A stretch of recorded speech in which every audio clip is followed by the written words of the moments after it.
Salty, and she is, I mean, the very concise way of describing her is like she's the grumpy one, the one that explores anger, the one that's more sort of reserved and self-serving. But she also encourages you to stand up for yourself, to set boundaries, establish those boundaries, and be willing to tell people to back off when they're not respected. So it's kind of a way to explore what people could see as something negative, but we feel these things for a reason. And through these characters, I want to be able to explore that in more detail and say how there are healthier ways to express these things than just ignoring them or just letting them loose at anyone. I love as well that you turned it into like a creative project. It's a creative project that's turned into a business. And why pigeons?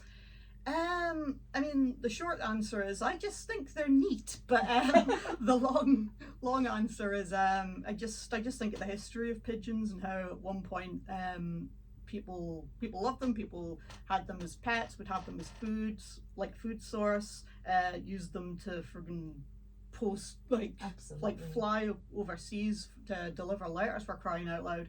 And now they're just seen as vermin, and basically they've just been more or less abandoned. And I guess sort of felt a connection with them in a way. And I just kind of want to explore these amazing birds. Like, they're just great birds.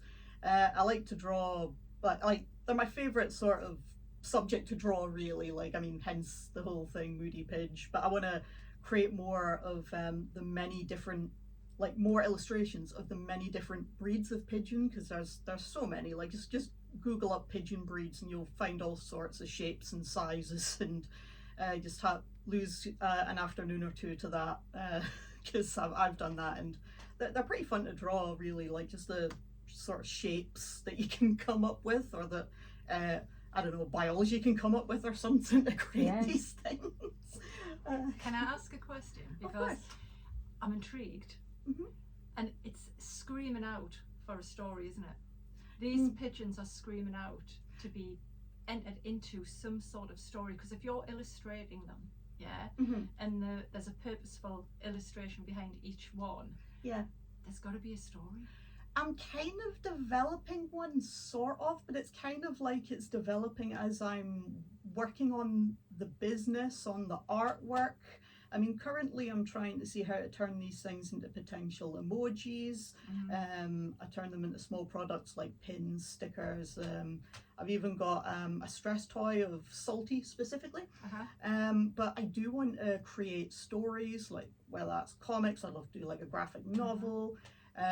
Just all sorts. I've had people say, I mean, probably as a joke, but say, oh, we'd love like a Moodypidge cartoon, and I'll be like, hi, I mean, I studied animation, so I mean, I wouldn't be able to do it myself entirely, but I could do some of it. That's exactly right, because really, when you think about it, if we look at the audience, we really want to be reaching out to the younger generation to help them on their journey. And it's been important to me as well to make it in a way that it's trying to say, like, approachable to all sorts of ages without being patronizing to anyone. I mean, like, because I mean, no one enjoys being patronized at any stage in life, and it's obviously something that happens a lot to kids, happens a lot to neurodivergent people. So it's very important to me that I'm like, right, like, I don't want to be like talking down to someone. I just want to do these, like, create these characters, these illustrations, these designs. A lot of them are quite funny, humor based, but like have heart to them as well.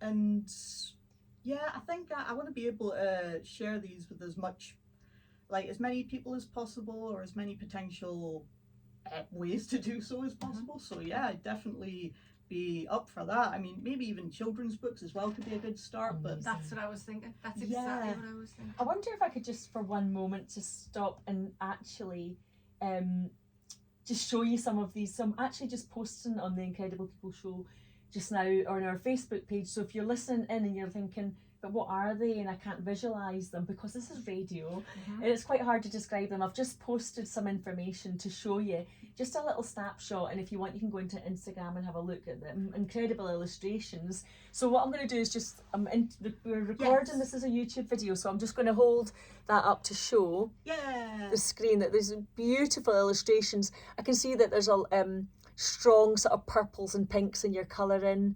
Yes. And the illustrations are beautiful, Thank you. and you've got four main characters. pigeons, So yeah.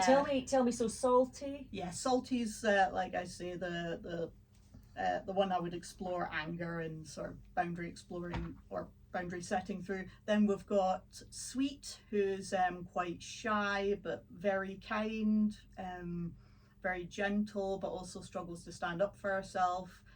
We've got Sugar, who's very like she can just focus on anything. She can work hard. She works hard, but also isn't very good at taking care of herself.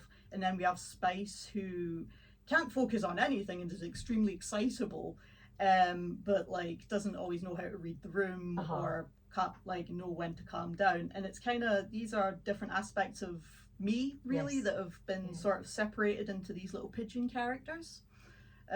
Just to find a way to better understand myself. So I kind of had to break myself down a little bit to understand. But to have done all this, you've done a lot of work on yourself, haven't you? To understand you, first of all, and then to think, well, you know, to convert them into characters that you then went on to, you know, to describe how they operate. But then you've also sort of worked out how they regulate and how they manage the world, and how their strengths, not just their challenges, but how their strengths can help them and you. So sometimes you look to them for the answers when life gets tough. Yeah, like I kind of see how they would help each other, and then that helps me help me, really. That's really very clever. So really you. super creative. And actually, for young people, and for young people, adults, whoever, they'll be able to relate to the character.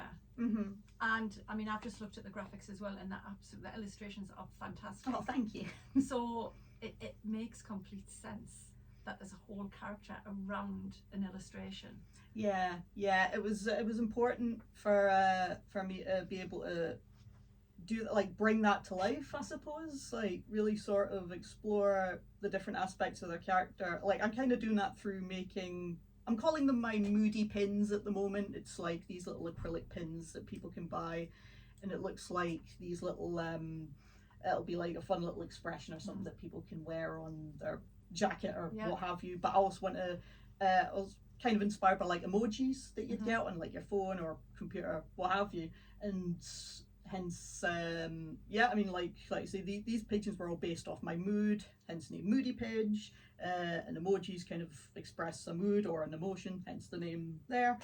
So kind of when I draw them, it's kind of exploring an emotion or a specific state, I guess, that they're feeling, or vibe, I guess. Yeah, it Wow. just does make sense. I know, it's And beautiful. I can imagine young people using all the terminology because I mean, it's a language. Isn't like, it? Emotions are quite hard to communicate. Like being emotionally intelligent, which means being able to understand and recognize your emotions, but then being emotionally literate and to have words to express I them. mean, I probably call myself more emotionally experienced as opposed Love to it. intelligent, which I appreciate. Love Don't get me that. wrong, but I don't feel I kind of fumble on words a lot. But I kind of it's very much whenever I'm talking about anything really, I'm just throwing spaghetti at the wall and hoping it makes sense. That's just kind Maybe that's an approach to life we could adopt more, I mean, because maybe what you're actually describing is it's an approach to life where you allow yourself to be curious or experimental, or